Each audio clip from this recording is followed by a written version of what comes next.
3, 2, 1, go.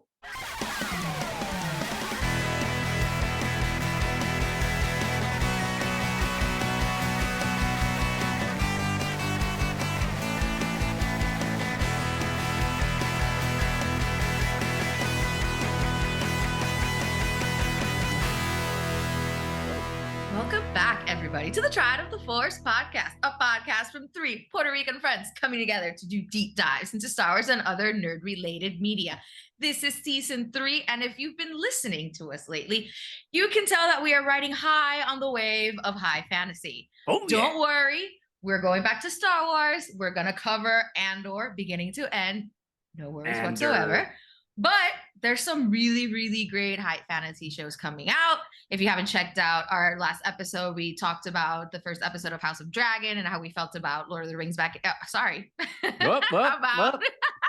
You Game you of fake Thrones fan. You fake back fan. in the day. But well, I have Lord of the Rings in my head because today we are going to be talking about Lord of the Rings. The original and I'm talking RR. about And especially yeah and those original 3 films, extended editions, of course. You can find them on HBO Plus, HBO Max. HBO Max. What's wrong with you today? I don't know what's wrong with me. It's law school. Law school is putting the wrong information in your brain. I know. All that law is like, no, we want pop culture in your brain. We don't want you to be a responsible lawyer.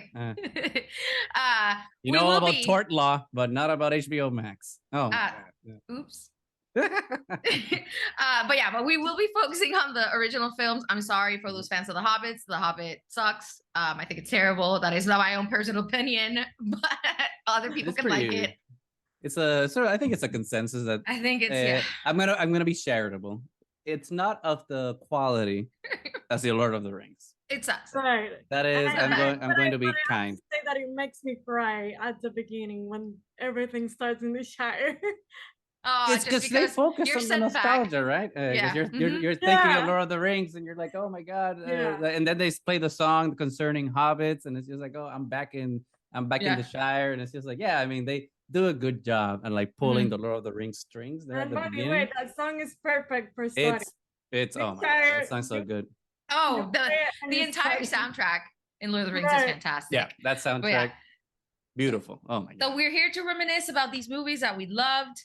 And the fact that we're getting the Rings of Power. I think this episode that we're releasing is going to be released on Wednesday, and the Rings of Power comes out between Thursday and Friday. So we are really, really excited. Apparently it's been getting really good reviews, and it looks majestic, and it is a period that we don't really know what's happening.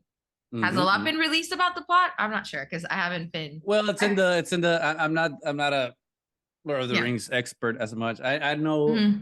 I know a lot about Star Wars, and I know a lot about Lord of the Rings, but I know considerably more about Star Wars. Lord of the Rings, I'm just I'm casual, you know. I like it passionately, but I'm not deep in that lore because that's too much. It's too. It's a lot, yeah. Lord of the Rings is a lot.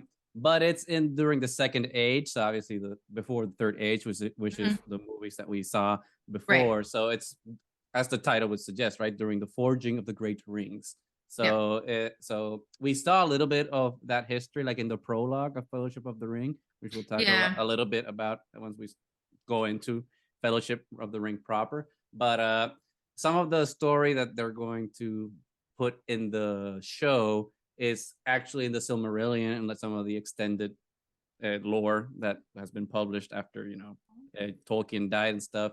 It takes place in the mythology. It takes place over a course of hundreds of years, but they're going to condense it into 5 seasons to like tell that story. Oh wow, there's 5 seasons? There's 5 confirmed seasons. Wow. Jeff Bezos got that money. So so they're good to go. So they're going to condense like hundreds of years of history into 5 seasons, which I think is fine. It's just like, hey man, it's a lot. I'm not going to live hundreds of years to see the end of the show. So I rather it's consume it just in the time frame. And give me an actual end that's satisfactory to how this show is going, Yeah, let's not do a Return of the King ending. Yeah. It's just like, just get me standing from my seat like 17 different times. Yeah, like I'm done. Oh no. Epilogue number 1, epilogue number 2, epilogue number 3. So yeah. That is comparable to the author of Lord of the Rings. Yeah. Exactly. Hopefully. No, but the trailers look awesome. I'm so excited, and especially because we get to see a lot of things that we only heard about, like Numenor and Numenorians. Obviously, we get to see elves at the height of their power and all that crap. Yeah. I would imagine we see Sauron as a Maiar in his like angelic form. Hopefully, so it's gonna be really cool. So, and another thing to kind of say again, as we've talked about fandom discussions before, this is not a competition about is Game of Thrones better than Lord of the Rings. Enjoy both; they're both cool. Oh, yeah. Isn't it awesome that we actually have both things to kind of enjoy at the same time? Yeah. It's like this whole Star Trek versus Star Wars, DC versus Marvel, Game of Thrones versus Lord. It's like no, you can like all of it. You can like you can like both. You can like both, but you can have preferences. You can, of course, definitely. 100%. Yeah. But let's not be petty children. I mean, we like to be petty sometimes. Let's just a little bit. Just a little bit, but it's all in good fun, and that's the whole point of this. It's fun. It's escapism. Let's enjoy it. But with that, let's begin our journey. I think we discussed it a little bit last episode, but I think before going into the films per se, I think we should discuss if we all read the books and what our perspectives of Lord of the Rings our relationship with. So now I'm gonna start with you a little bit. Before going into Fellowship of the Ring, had you read the books? Were you familiar with Lord of the Rings? What did you know about this whole fantastical world? Yeah, I think culture in Puerto Rico, there's a lot of stuff that we don't really get, especially back then when the internet, social media, a lot of that wasn't as big as it is now. And so it would take sometimes like years for stuff that had trended at some point in the States to like trickle down to us. It happened with Harry Potter. It happened with a lot of other stuff. So I really didn't know anything about high fantasy aside from the relationship I'd had, through video games. Because, in my case, like every single Legend of Zelda game and most of the Final Fantasy games. So I knew I liked high fantasy, but I didn't know about, But you didn't know it was high fantasy. Really? I was just like the video games, that's it. So when I got to college, one of the great things about living on a science floor is that it's filled with nerds and nerds that know so much more than you do about everything nerd. And this was 2000. So before Fellowship of the Ring came out, like in 2001. And then all these people had like posters of Lord of the Rings in their rooms and stuff. And I was like, what is that? And they would give me that death stare of, you don't know what Lord of the Rings is. Yeah.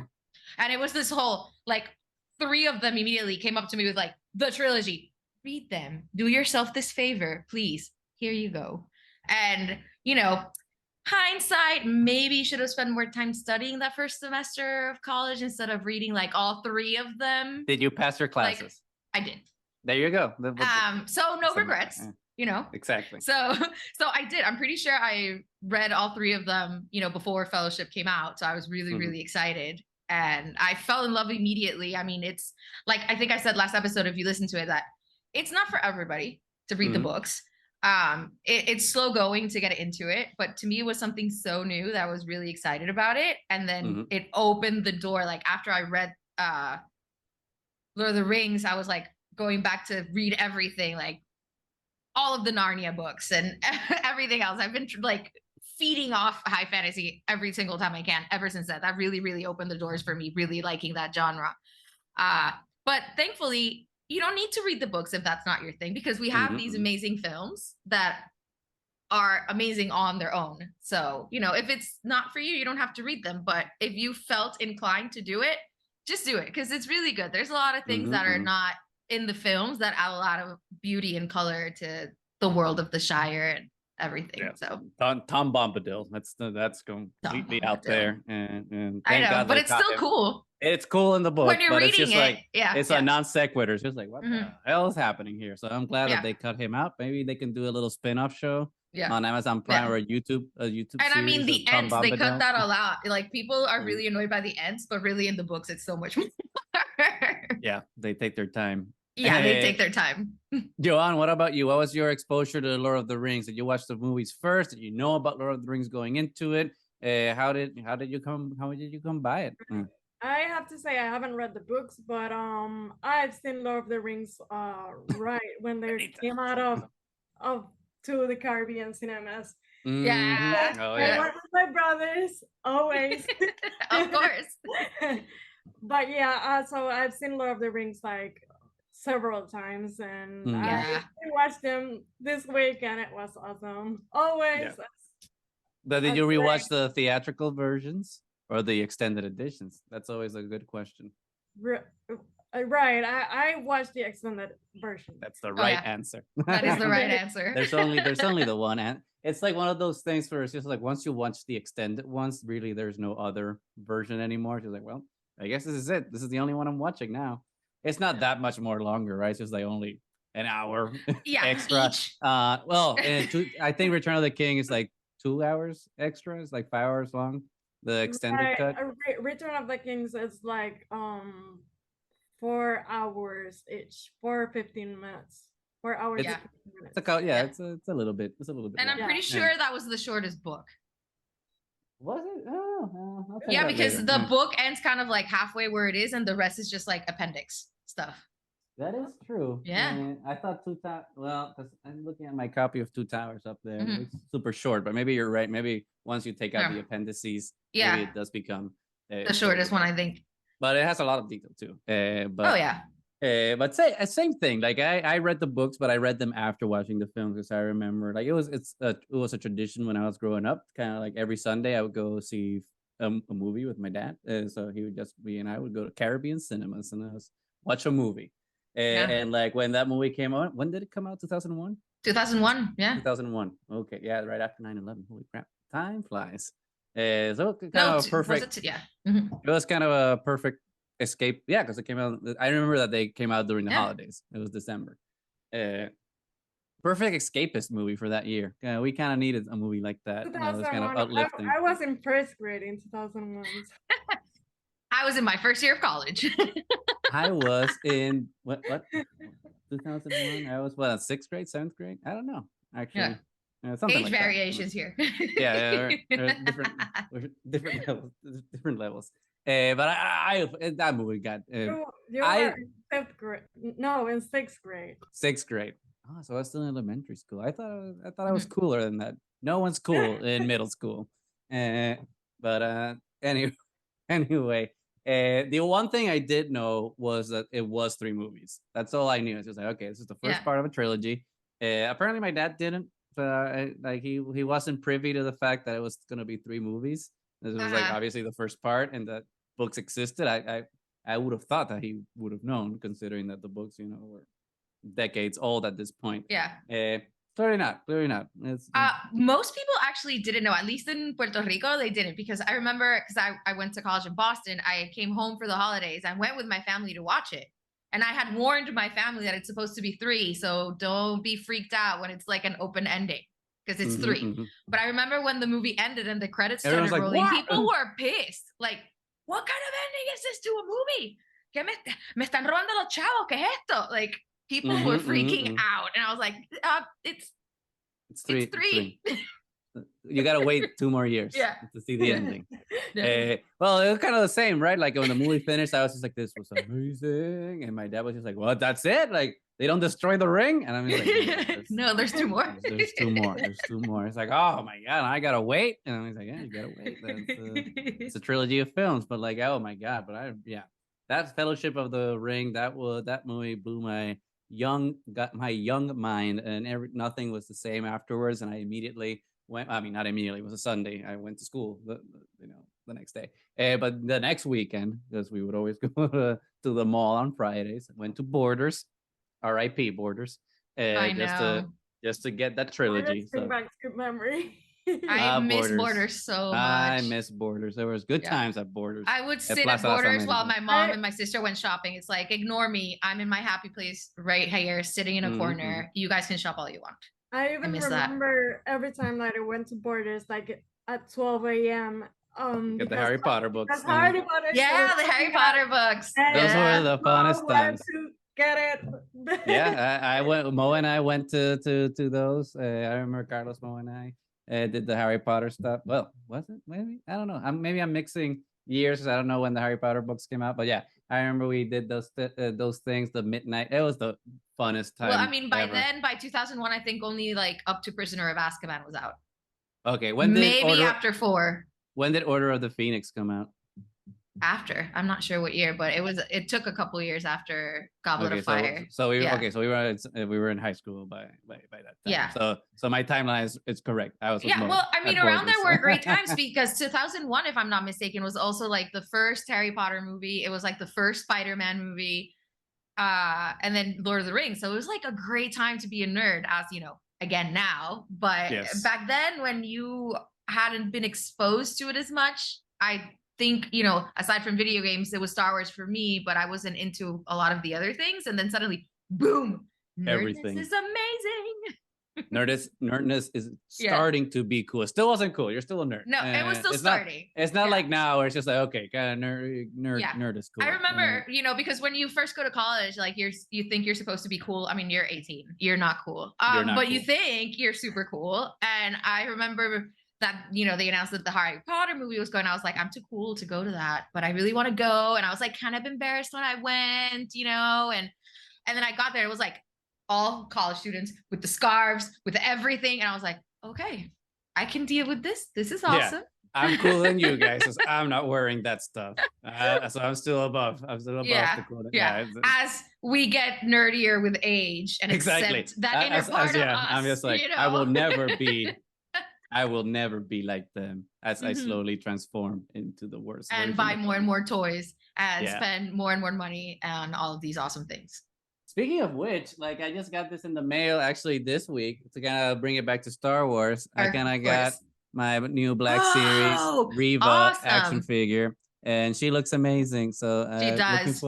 Looking forward to the next convention when I can meet Moses Ingram and get this bad boy signed by her. So, and I got two, I guess, just to bring Star Wars back into this, I guess, a little bit. I got the man himself, Obi-Wan Kenobi. Hello there. Hello there. Beautiful, beautiful man. Anyway. So Joanne, you were like in... And I have this one signed. Oh, shit. Oh, that's awesome. Amazing. Ashley Eckstein, the queen. Yeah. She's amazing. The queen. Going back to Lord of the Rings. Oh, there we go. There we go. Amazing. Oh, glorious. It was a gift. Oh, bye, Ashley. Oh, got it at Star Wars Celebration Chicago. I remember. I was there. So fantastic. No, but Joanne, I kind of want to know. You were in 6th grade. What did you think when you went to see it in the theaters? Oh, you were in 6th grade. You were in 1st grade. God, I'm so old. So what did you think? Were you able to like understand what was happening? I mean, like, cool stuff. I have to say I kind of remember, but I don't know if it's because I rewatched it like a million times that I have a fake memory about it. But you know, it was the same for me, like for Harry Potter, for Lord of the Rings, for Star Wars. I mean, I actually engaged to all of this due to my brother. So cool. I have to say that I sort of remember, but you know, it could be a fake memory, like I said. Of course, but then did you feel like the interest to kind of rewatch them by yourself when you were older because your brothers were fans, or for some other reason? I mean, I kind of rewatched them with them also. So I'm sure. Like even like I would say like 2 years ago, I also did rewatch them again with them. So I mean, and even like I would say like 1 month ago, my whole family were also watching it. So that's beautiful. But that's the cool thing about this trilogy of movies. I mean, we haven't even gotten to like the meat and potatoes of it, right? Right. Potatoes. But the cool thing is just that they have such rewatch value. It's just like it's one of those things. Sometimes I'm just like scrolling through. Like I might be scrolling for 30 minutes on Netflix, Disney Plus, or HBO Max without finding anything. All of a sudden, I'm just like, maybe I should just rewatch Lord of the Rings, and then it's just like, okay, well, here's the marathon. It's Why like, not? and it's just like, one of those movies that you just end up rewatching all the time because it's it holds up incredibly well. I mean, it's still there's so many scenes that are so like mind-blowingly amazing still that a lot of films have stolen from them. You know. There's definitely a pre-Lord of the Rings and post-Lord of the Rings, especially when it comes to like fantasy storytelling and how you portray them on the screen. Because a lot of, just like before Star Wars, a lot of things that were science fiction and things were considered like low budget B movies. And then you see as these films start to make a lot of money and win awards and people become huge fans, of the production value of these stories just skyrocket. So, and apparently the production value on The Rings of Power is supposed to be phenomenal. It's the most expensive show in history right now. Like its budget per episode is double that of Stranger Things. So Stranger Things is crazy. Expensive budget. Yeah. So here's hoping that they knew what they were doing with that money and didn't just like spend it in stupid stuff. No, but to your point though, to your point about other movies being influenced now forever by Lord of the Rings, like even The Hobbit was influenced by Lord of the Rings, and that kind of sounds like an oxymoron because you'd say like, well, Goose wouldn't The Hobbit just like be exactly the same as Lord of the Rings? Like, no, I mean, because you can tell that The Hobbit is not being its own story. You can tell that Hobbit is trying to be Lord of the Rings 2.0, even though I mean, even adds in like Legolas and stuff, and those characters were not in The Hobbit. Yeah, they kind of add them in for nostalgia's sake, and it's like, no, they weren't there. You're not Lord of the Rings. You're a different story. You're a children's like short story book, and you milked them for 3 films. The one book, and it's a weird. Again, I don't want to like turn this into the Hobbit bashing show because it's supposed to be the Lord of the Rings loving show. But it's weird because you look at the Hobbit, and the Hobbit just looks fake. And it's like, the CGI was really bad. I mean, the CGI was good, but it just like looks so real that it's just like this hyper reality that just ends up looking fake, you know? And then you go back to Lord of the Rings, and it's just like, it was done over 10 years before that, and it just looks real. Well, because mostly it was shot, on location a lot, and a lot of those location, I remember, watching how they made the films and everything, and how they just like flew over all these locations to try to get those DVDs. Yeah. I know, they're so good, to try to get a location that fits the actual description that Tolkien had, because one of the things that people don't like about the book so much is like it's really, really descriptive and sometimes overly descriptive, but I tend to really like that because I really love good world building, because the world just unfurls in your mind, and then when I watch the films, the sets themselves, like, that's how I imagined this. This is how I imagined, oh my God, this is gorgeous. This is better than I even imagined it for some of the places. So, and that they went that extra mile to record on location makes it everlasting. Like, it holds up way better than every plate that things that are shot full green screen or blue screen or whatever. It feels more real. And it's weird because it's mostly the same group of people that made Lord of the Rings made The Hobbit. So it's kind of weird that, I mean, there's a lot of behind the scenes things that happen, obviously, that kind of influenced the direction in which The Hobbit went in. So we won't talk about that. There's a lot of amazing videos online that kind of do a good job at deconstructing that. Lindsay Ellis has a trilogy of videos that explains it very well. So if you want to listen to someone that actually knows what they're talking about with why The Hobbit went the way it did, go check out Lindsay Ellis's videos, because you were just fans. We don't really know all the technical aspects. Passive knowledge, not active knowledge. But Lord of the Rings, obviously, there's 3 movies. We already saw how we got into them. Let's start with Fellowship of the Ring, which, like, in my mind, is like a movie that kind of obviously set the tone because it's the first one and did so many good things. Actually, no, screw that. Let's put each movie to let's make all movies battle. What movie did you guys like really like and got attached to? Like, do you have like a favorite among all the 3, a least favorite? What would you rank them? I think each of us rank our 3. Joanna, start with you. Like, how do you feel about the trilogy as a whole? Which is your favorite? Which is your least favorite? Do you actually don't like one of the movies? Like, how do you feel about all the films? I have to say that my favorite one is The Fellowship. It makes me like very sentimental. I mean, I cried at the end, and right. And then the other one, I would say that the second one, I like the way that it goes because I mean, there's a lot of like battle in it, but the third one always makes me cry also. So I would say that if you're looking onto something that makes you like that makes you like feel something, I would say that the Fellowship and the Return of the King would be the ones that make you feel. Get choked up. My friends, you bow to no one. I remember that scene in the movie theater. I'm like, oh my God, I'm watching. Okay, I can't cry. I'm with my friends. I cannot cry. But I was just like, oh, I was not expecting that, Aragorn. Holy crap.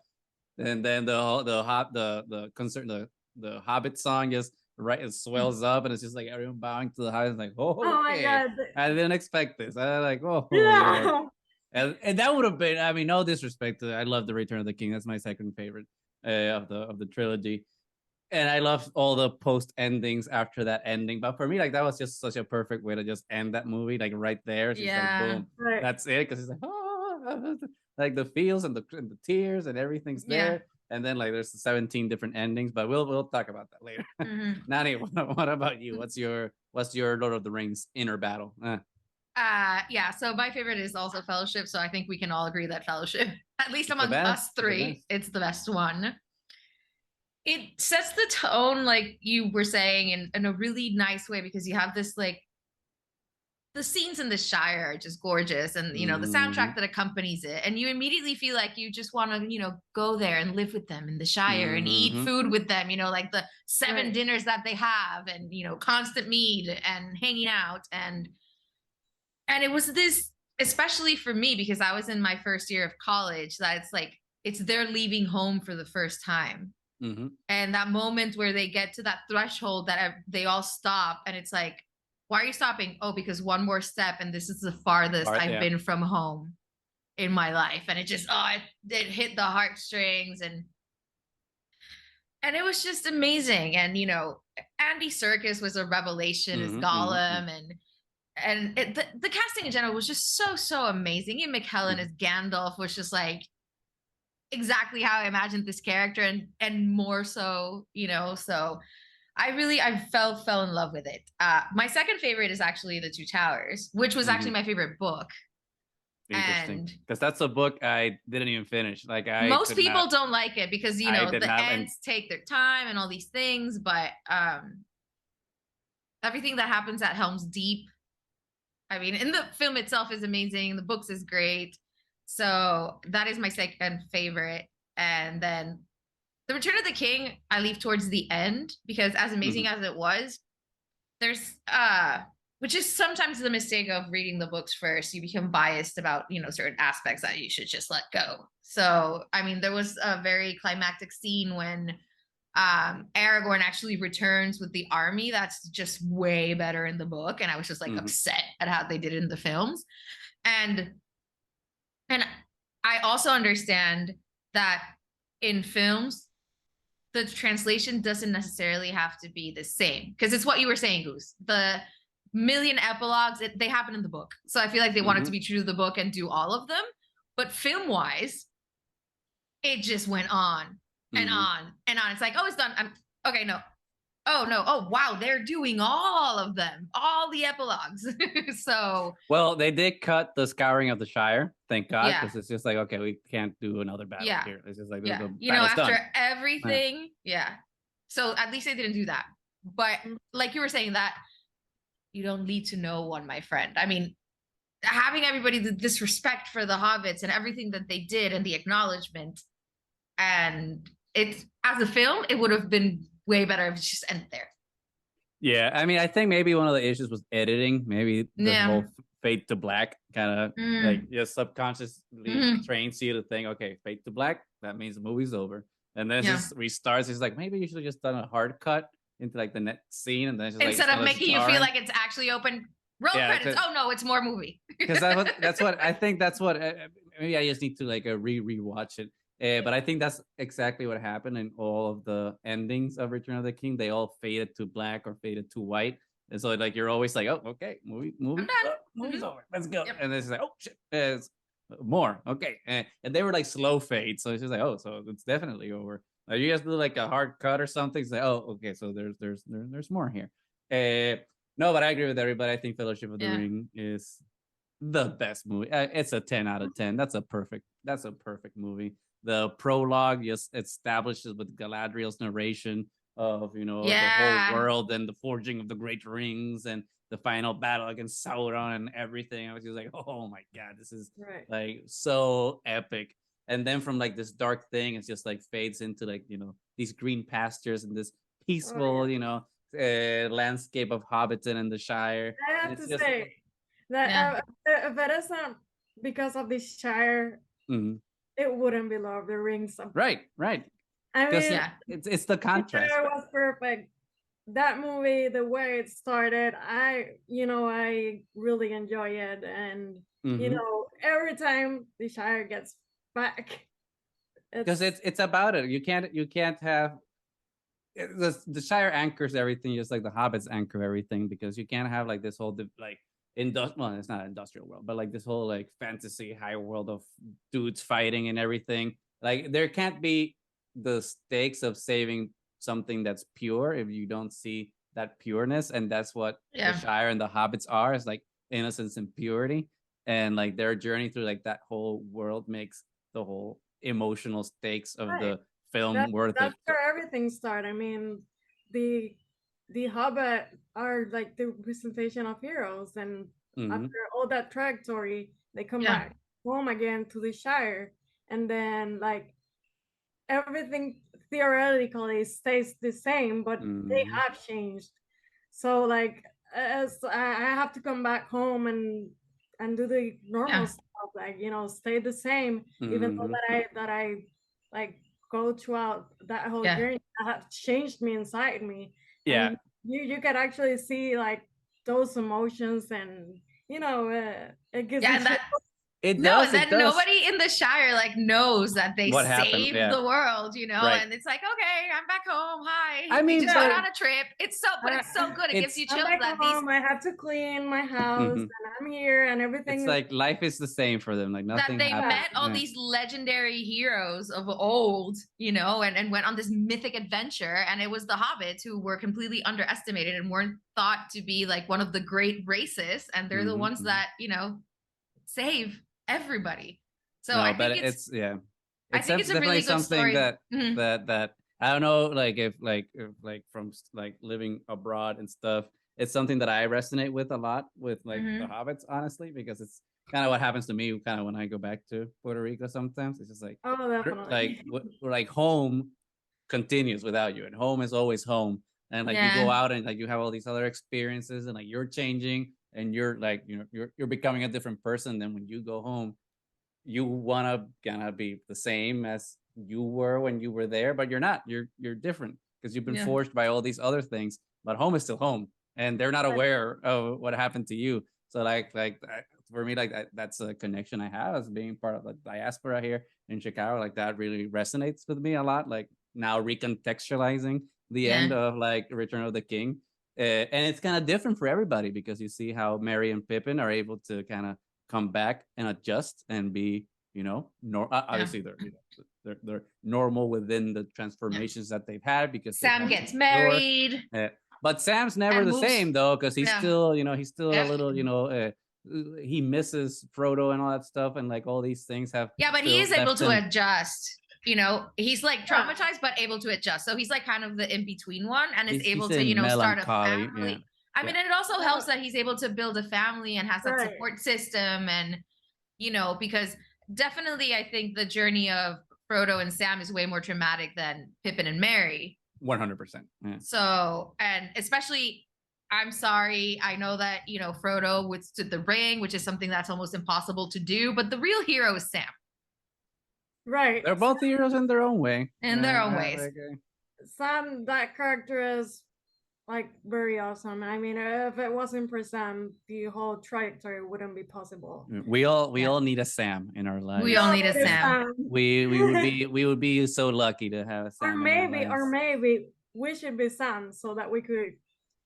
That's good. We all need a Sam, but we should be someone else's Sam. We should be someone else's. I like that. We should strive to. We're not gonna find a Sam.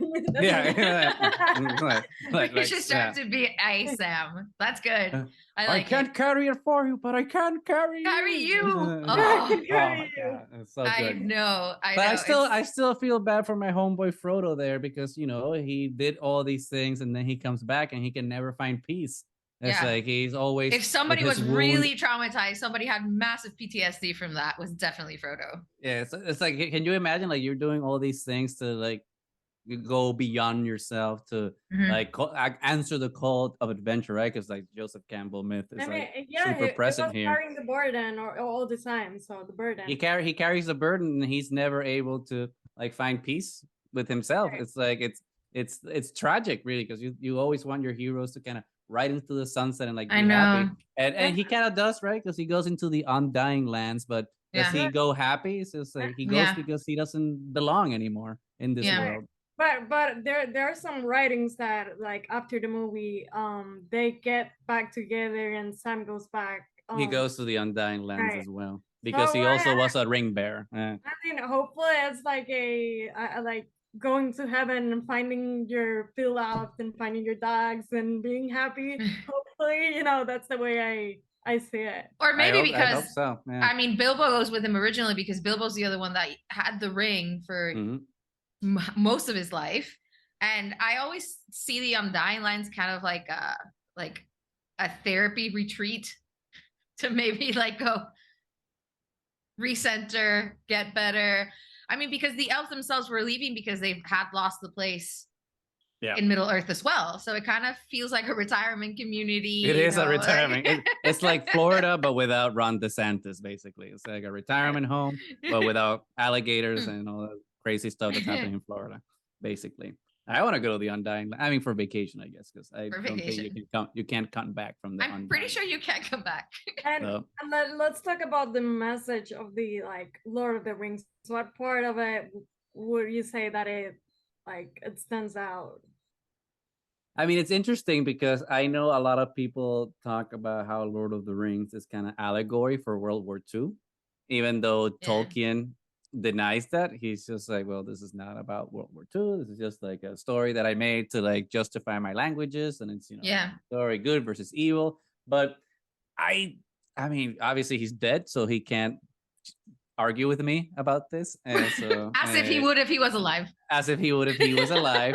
But I mean, to an extent, I don't see how someone could live through a horrific time as it was to live through the 1920s and 30s and like World War have II it influence and all that stuff, and not have that like in your subconscious. I mean, the horrors of World War II. I mean, that's not something that you can like, whatever. And that's cool. That's cool, bro. Especially when when everything else, right? Especially like the Shire and all these other things were influenced by like his experiences as a child growing up in the UK and stuff like that. So as much as he might deny it, I don't think maybe he wasn't actively responding to World War II, but subconsciously it must have had an influence because like all that industry from Mordor and Isengard of like the post-world development of the post-world World War II era. I mean, that I think that's just being explicitly shown in the book, and as a response to what he thinks the idyllic life is, which is like his life in the countryside in England and stuff like that. So I do think ultimately it is a battle of like, yes, good versus evil, but fascism versus actually I don't want to go with that because Tolkien had some iffy world views if you look into it. So so it's tricky. It's tricky. Yeah. Well, I mean, Nani, what do you think? No, and I agree with what you were saying because so much of it has to do with the corruptibility of men and how men, even when they have the best intentions, can become monsters when when they accept the inner evils and the greed and ambition and all these things. And that's exactly what happened. World War II, like men being corrupted. And maybe even men that didn't agree with what was happening still going along with it because, that was the world order at the time. Yeah. So, and I think that's why he struggles so much with some of the characters, especially the characters that are men, that they kind of as in the race of men. As in the race of men, because there's very, very strong women characters in Lord of the Rings, which I always really appreciated from the beginning. So, but yeah, I was referring to the race of men, that they are very easily corruptible and they try so hard sometimes to be heroes, but they fall short. And then you have someone like Aragorn who wasn't corrupted, but kind of stepped away from everything and lived this life like separate. Like, if you allow evil to happen, aren't you part of it as well? if you're not actively going against evil, like. But to that point, that's why I think like everything that aren't hobbits is kind of problematic, and the reason I say that is because we're talking about Aragorn as like a man and like how he is different from like, but when you go into the lore of it, it's because, and this is a problem that's kind of a problem that's problematic, that's redundant. It's something that's problematic.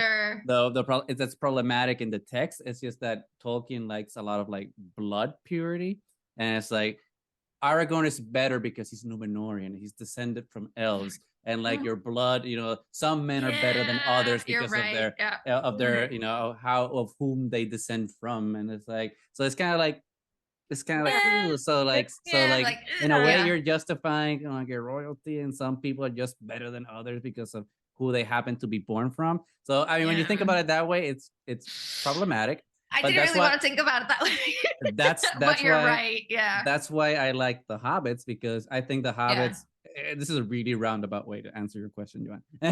But I think the Hobbits are the actual true message of the story. It's just like it is what Gandalf says, right? When he sees Frodo and he's about to, he puts on his little backpack and his walking stick and he's ready to go out, and Gandalf just takes a minute, and like amongst the whole darkness of the situation of like having to destroy the ring, Gandalf just looks at Frodo and he's just like, hobbits are incredible creatures. You can learn everything that there is to learn about them in a week, but even after 100 years, they still surprise me. And that's, I think, I got chills saying that. And that's the whole crux, I think, of Lord of the Rings. It's like the hero is the most unlikeliest person. You can be like the smallest, weakest person that no one can expect anything from, but you can be that hero if your heart is pure. And that's and all of the 4 hobbits represent that. Even all 5, because Bilbo also represents that to an extent. Right. I have to say the same thing. I mean, like Nani said, like men are easily corrupted, and the elves actually decided that when they got the ring, like they actually didn't like use it. Like this is not in the movies, but the men always like fought for it. And then there goes Aragorn, but that's complicated because Aragorn is a descendant of the elves, and but I have to say, like, there's a really important message in Lord of the Rings that I really love, is that Frodo always like consistently says, "I wish this has never happened to me before, like ever," and then there goes Gandalf telling him like it's not in your hands, it already happened, so what can you do about it? The only thing that you could do is like I'm gonna look for the quote, because that quote is too good. Right. I don't know the quote, but it's like what you could do about that time, like what you could do with the time itself that you have. Here we go. Gandalf says, "So do I," said Gandalf, "and so do all who live to see such times, but that is not for them to decide. All we have to decide is what to do with the time that is given to us." Right. And that's chills. So many good lines. The only thing you could do is the time you have in the present, and you can't do anything about the past. Things happen the way that it happened, and if you have the ring right now and you have to like do the whole journey and whatever burden it carries, then what you could do with that time, it's like that's very powerful. It's a very powerful like quote, and it's in, and like in the 3 movies you'll see that there's that support of Gandalf, and really implying that you could do whatever you want with the time you have. And I think it's a good contrast. It's an extremely good point, and I think it's a good contrast, especially looking at Aragorn and Boromir, and that's just the blood purity, right? Because Aragorn is kind of like Frodo in that sense. Aragorn doesn't want to be king, right? He doesn't want to be Isildur's heir. He doesn't want to be the king of Gondor. So like he has the apprehension about himself and not wanting that responsibility. So he's kind of Jon Snow before Jon Snow in that sense, I guess. I don't want it. I don't want it. And Boromir's the opposite. Boromir, wants to be the hero. He wants to accept the responsibility. He wants to make his father proud. He wants to live up to that legacy. And ultimately, it kind of bites him in the ass because he doesn't have like that that fear of what to do with the power that comes with that the weight of responsibility, that ultimately he succumbs to the power of the ring.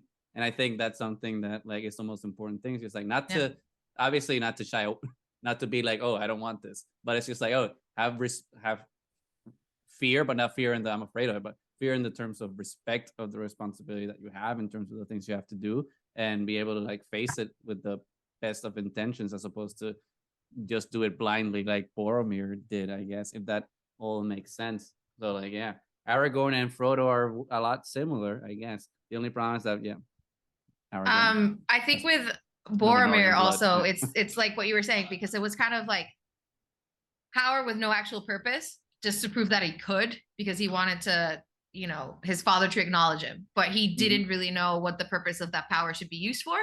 And that's really what corrupted him. And it makes him a really tragic character, because in his heart, he really wanted to be good. And he proves at the end that he is. And that's something that the movies did that the books didn't, because actually those were things that were added to the movies that the books didn't have. Let's make Boromir more sympathetic, which I really appreciate. I'm glad they do, because I like it when we sympathize with our villains, because not everything's black and white, and villains can also give us a lot to learn from, because I think that the most similar character to Frodo is actually Gollum. And Gollum's a mirror, right? He's a mirror. He's a mirror. And it's like what could have happened to Frodo if he made different decisions. And and he sees himself in Gollum as well, because when they ask him, like, why you could have killed him, why didn't you kill him? Because I have to believe I can save him. Yeah, he says that. And it's just like, oh, shit. Because he sees himself in that character. And ultimately, Gollum is doomed because he succumbed too much to the greed. But if it wasn't for Gollum, Frodo wasn't going to throw that ring into the volcano. And he wasn't gonna.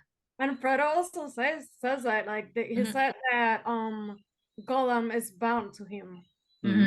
So if it wasn't because of the end, then like he would have stayed with the ring, and he would have kept it, because he was already too enthralled by it, and he wasn't able to do it by himself, and Sam was too weak, and you needed Gollum to, you know, kind of sacrifice himself for it, because at this point he was so far gone that, you know, the cleansing fire was the only thing to redeem Gollum. So there's a lot of things going on that are really beautiful, really.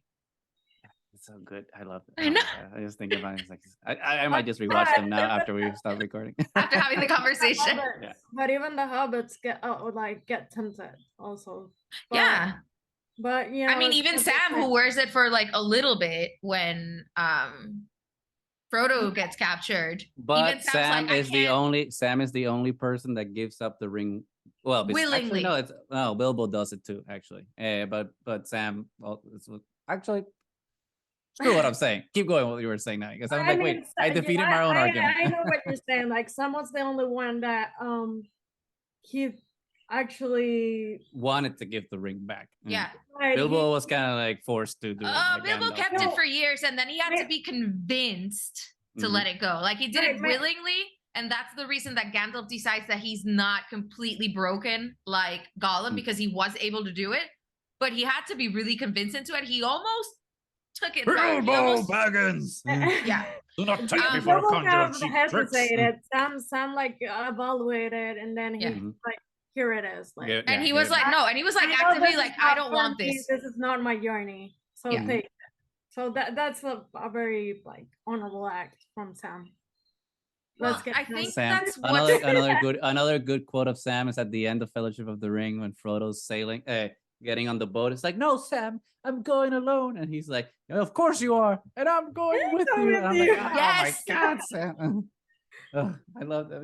It's like, you have your journey, which is yours, but I have mine with you. And Sam is just so self-aware, you know, selfless in his self-awareness. He's always pushing him. Like, even when Frodo was like tearing down in pieces, he's like, I got you, Sam. Like, you know, and pushing Sam away and rejecting Sam and everything. And Sam's like very steadfast, and, you know, I'm not the leader, but I know I'm supposed to be the support, and I'm gonna be the support whether you want me to be it or not. But he's the leader. You lead by support. But obviously, I mean, I mean, Sam, Pippin, Mary, Frodo, like all the hobbits, I think they were done wonderfully. But like there are two characters that like I really love them as well. But I feel like, especially like Two Towers and even more so Return of the King, two characters that were shortchanged a lot, at least in my opinion, were Legolas and Gimli. And Gimli, yeah. I don't know about, especially Gimli. I don't know about you guys, but how did you feel about them? Because I feel like in Fellowship of the Rings, they had their roles and like they weren't obviously main characters, of course, but they had their things to do and they had like their established personalities. And I feel as kind of the trilogy progressed, they started becoming caricatures of their characters from Fellowship, where Legolas just became the cool guy that does cool things, and then Gimli is like the super comedic relief, and their roles just became caricatures even further than in Return of the King. Because that whole scene, I know a lot of people love the scene when Legolas takes down the Oliphant, but I hated it. I was like, okay, you're jumping the shark. It's like, come on, guys. This is too much. And I was proven right then in The Hobbit when he defies gravity and just jumps on rocks. And it was like, he wasn't even in The Hobbit, like in the the films. Yeah. So like, how did you guys feel about Legolas and Gimli as characters and their progression? I love the comedic tension between them. Like they were always counting how many arcs they actually killed. Which they do in the books. Yeah. So that's actually something from the books. But the books, it's not like, I mean, it's funny, but I think like in the movies to just like ham it up a little bit. It's just like too much. And there's actually a really like funny part when Gimli and Aragorn were like, I think it was on the second one that they were gonna jump to the. Oh, you'll have to toss me. I cannot make the distance. You'll have to toss me. Which is something really hard to admit because they're very proud people, dwarves, and for the fact that he could like, I hate this. I'm eating my pride, but you just do it. But you gotta keep it secret. Don't tell the pointy ear. Oh yeah. Don't tell Legolas. Ultimately, though, they do get like their redemption. I mean, I'm talking crap about like their character development and all these in both of these movies, but they do get one of the best scenes in Return of the King when right before the final battle at the gates of Mordor, when like Gimli says, "Oh, I never thought I'd die fighting side by side with an elf," and then Legolas is like, "How about fighting side by side with a friend?" I could do that. I was like, God damn it! Like so much tears. Jesus Christ! So much. I'm gonna watch it after we're done recording. And like there's like a tension between the elves and the yeah. And I don't think they express it as much in the films as they do in the books. That it's not just tension. There is like active animosity between the races. Like they hate each other. I think the tension, you could see it on The Hobbit. But in the original films, you don't see it as much, so you don't get to see really what walls these two characters break in establishing this friendship. In the extended edition, you do though. That's why the extendeds are better. And the fact that I think they stay best friends forever, and I'm pretty sure that Gimli's the first dwarf invited into the Endless Lands. I know that they hang out forever and ever, but I don't know if he. I think he's the first. He's the first dwarf invited. He's the first dwarf invited to the elves. Okay, here we go. Endless Lands. After the death of King Aragorn, Legolas made a ship in Ithilien, and through Anduin, he left Middle Earth to go over the sea. His strong friendship with Gimli prompted him to invite Gimli to go to the Undying. Oh, there we go, making him the first and only. Oh, Undying Lands. Sorry, I was saying Endless Lands or something.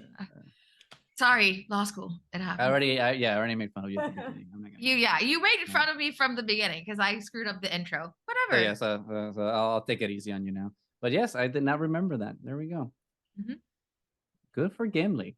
Although it must. I mean, to be fair, it must be kind of weird being like the only dwarf there. He's like, hey, okay, guys can be a little more. You need a DEI committee here. We need like a diversity, equity, and inclusion committee here with the elves. I'm going to be, think about this positively and saying that once Gimli got in, the doors were going to be opened to other dwarves. I hope so. Here's what I'm hoping. I hope so, because otherwise it's like these two and their beautiful friendship were able to mend the rift between their races. One of the interesting things about this whole Lord of the Rings mythos is that technically Middle Earth becomes the world that we live in now. Yeah. Which is kind of cool. I kind of like those weird things. And Middle Earth is, I think Middle Earth is flat and then it just becomes round. I don't know. There's a lot of mythos and everything things that came before, and there's a lot of other fantasy stuff that where it happens ends up being Earth, but here we go. Yeah. See, you can always count on the nerds online. In the canonical version, the Earth was created flat and was changed to round as a cataclysmic event during the Second Age in order to prevent direct access by men to Valinor, home of the immortals. So actually, Second Age, so that means we might see that in the Rings of Power, because Rings of Power are during the Second Age. Yeah. And Numenor is still, well, this is Lord of the Rings. We'll talk about Rings of Power. We'll talk about the Rings of Power when it comes out. Oh my God, I'm so excited for Rings of Power. I know, especially after this, and if they keep it to the themes, the story, because it doesn't have to be the same thing. Like you were saying, one of the failures of The Hobbit is that it tried to be Lord of the Rings and failed at being its own thing. Mm-hmm. Even though The Hobbit comes first. Mm-hmm. And if we're going to this prequel, it has to be its own thing. It can't imitate what Lord of the Rings was trying to do. Yeah. But if you keep, the heart and soul of it, and then obviously it's going to be visually stunning, and the writing has to be good, because I read somewhere that they don't actually have the rights to the Silmarillion, like the actual books. I don't know if that's true, because so much of why the lines that you're quoting, Lord of the Rings are complicated. Are very complicated because of the family and everything that happened, the estate. But I mean, one of the reasons that the Lord of the Rings, the original films, were so good is some of these really iconic quotes were actual lines from the books, So without the actual writing for it, you have to try really hard to give us these, chills, right. But there's a lot of amazing screenwriters and people out there. So if they are true to, the source and the idea of what Lord of the Rings is supposed to be, here's hoping. And what I've read as well is that they have like actual Tolkien scholars, like they're helping them with the crafting of the world. Mm-hmm. So speaking of crafting of the world, we've talked a lot about the characters. Obviously, we've talked about the hobbits. We've talked about Gimli, Legolas, and all these fine folk. We're not going to talk about Gandalf. Gandalf is too obvious of a cool character to talk about. Let's talk about world building, right? One of the coolest things at Lord of the Rings are the locations, and we've talked about how much we love the Shire. But there's a whole bunch of other really cool places. We have Rivendell, we have Gondor, Isengard, Helm's Deep. So what are your guys' top 3 locations, and which is your favorite? Let's start with you, Joanne. What are your top 3, and what's your favorite place in the Lord of the Rings? This Shire, and this Shire. Top 6. Okay, top 6. But I mean, I love the war at Helm's Deep. Mm-hmm. Yeah, it's so good. And I have to say, maybe Riverdale. Rivendell. Yeah. Rivendell was so good. Mm-hmm. Yeah, but the first 3 are definitely. Let Joanne finish speaking.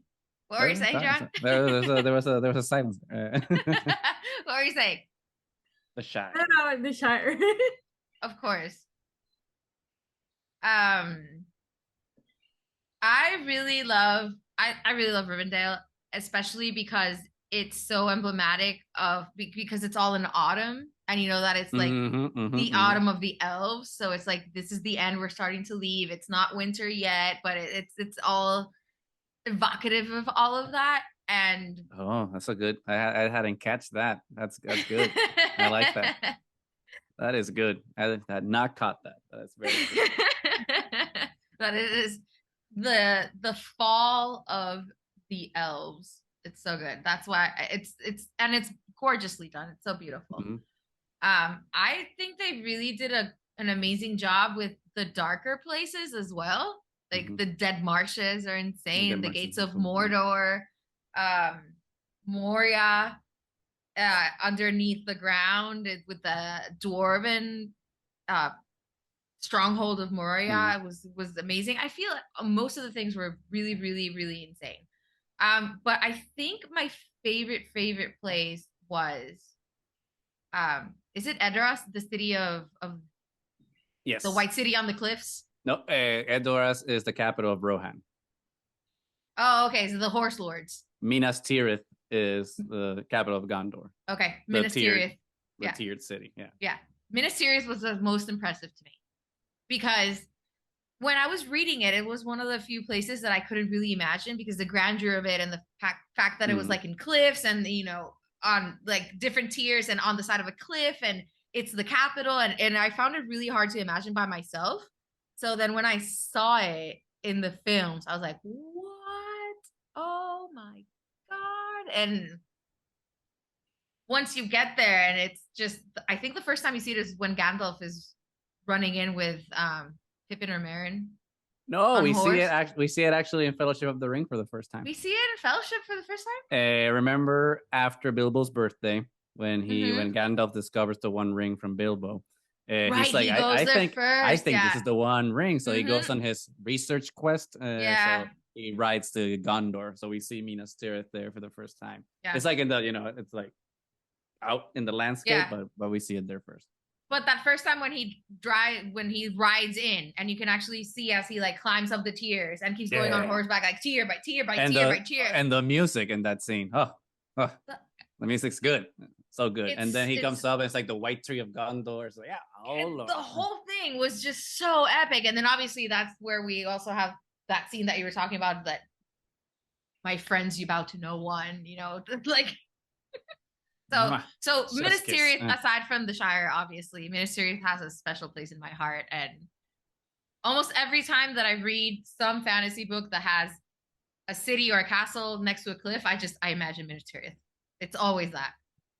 It's interesting because in Minas Tirith, it's also one of my favorite locations just because architecturally it's just like so fucking cool. Of course, I'm not an architect, so I can't even say. but Rivendell, Rivendell, just like, that's a place where it's like, I'm like, hey, when I think about this question, a lot of places look cool. Helm's Deep looks cool, but I don't want to live there. You know what I'm saying?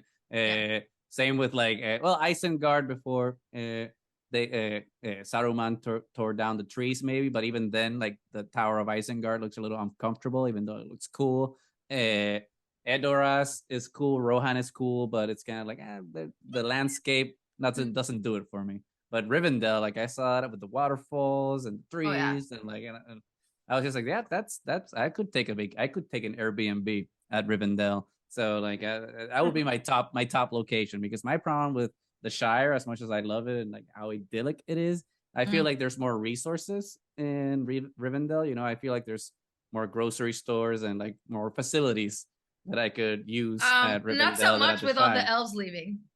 Well, but we're assuming that maybe like we're doing this a couple hundred years before, so within my lifetime.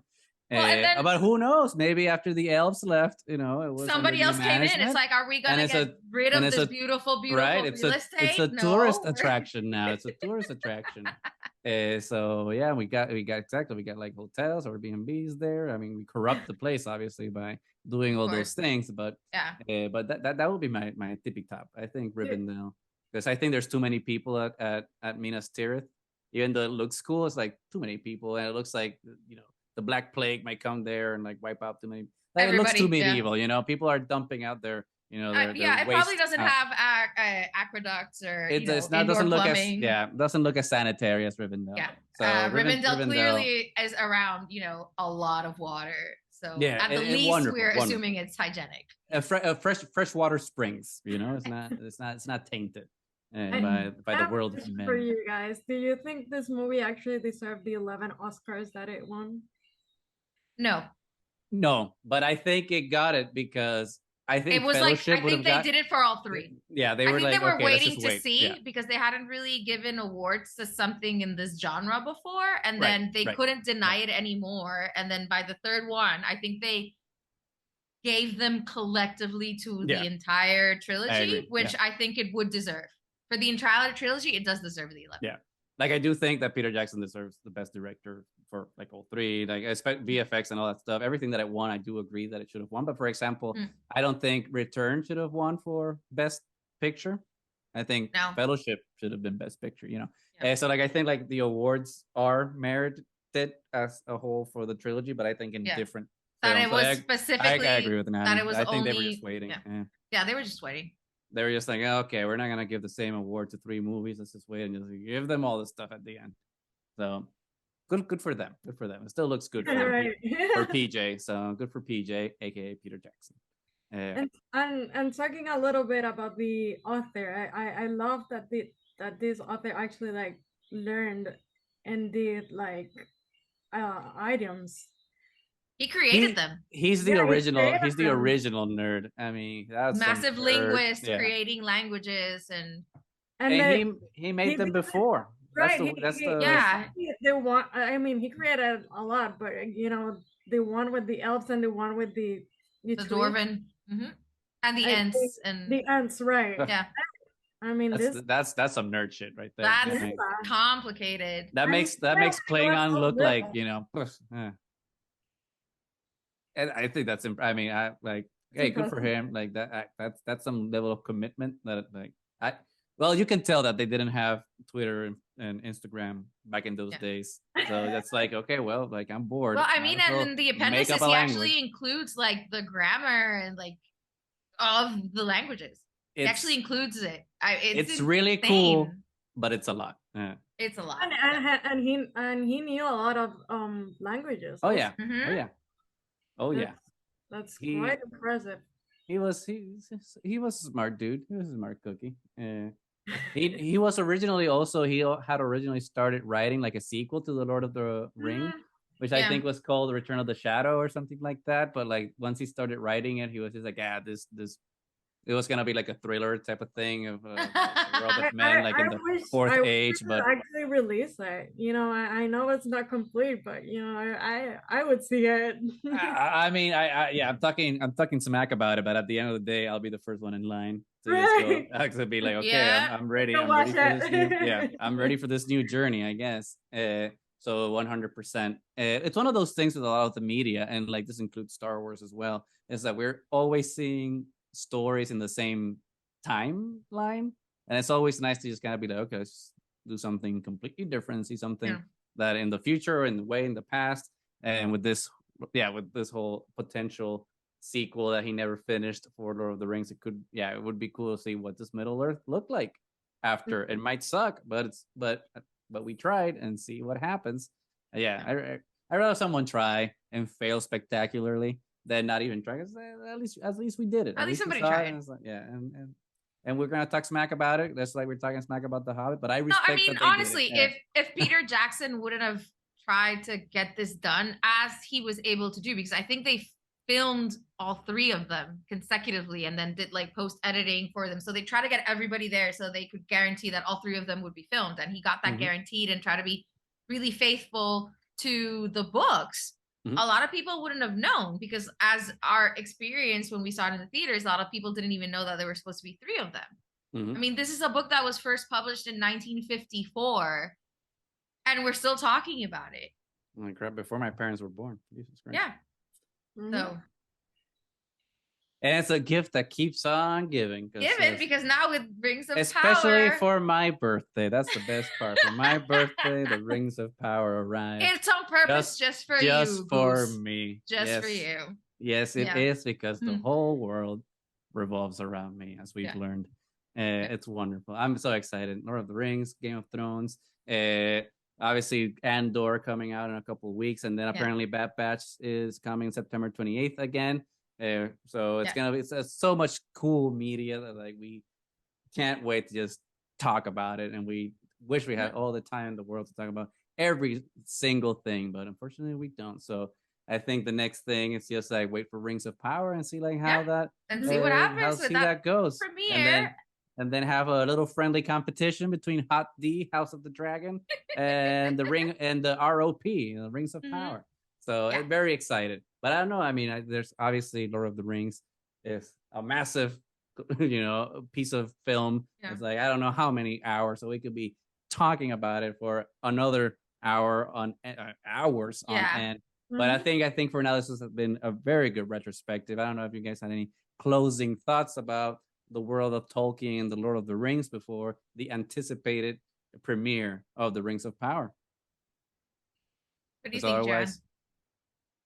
I would say do whatever you can do with the time you have. There we go. To quote a really cool character. And I think with that, our time has run out for today. We are really looking forward to the premiere of Rings of Power. We hope that this little retrospective of our favorite things about Lord of the Rings has helped out. And we will keep you posted about our feelings about the premiere of Rings of Power. And then, once the whole season's through, and then also the House of Dragon, because we're getting so much high fantasy. And like Goose said, we are majorly Star Wars, so trust me, once Andor comes back, we will be on that. We have some cool stuff planned news for Andor. Yeah, there's a bunch of cool stuff happening in the Star Wars department, so do not fret, because it's gonna be good. So Andor, we're gonna come back in full blast. Yeah. Andor deep dives. Oh, super deep dives. Andor is going to be episode by episode. Definitely. And we have really cool guests coming for it. Don't worry, guys. It's going to be great. And it's all happening during Hispanic Heritage Month. So that should tell you all you need to know about that. So we'll see. We're going to have fun. So until next time, we are Triad of the Force. You can look for us anywhere that podcast can be found. Just write Triad of the Force. You will find us. We have t-shirts. And just, leave a comment, like, subscribe. Let us know if you like what we're talking about or if you hate us. I mean, constructive criticism is good as well. We love you all. May the Force be with you.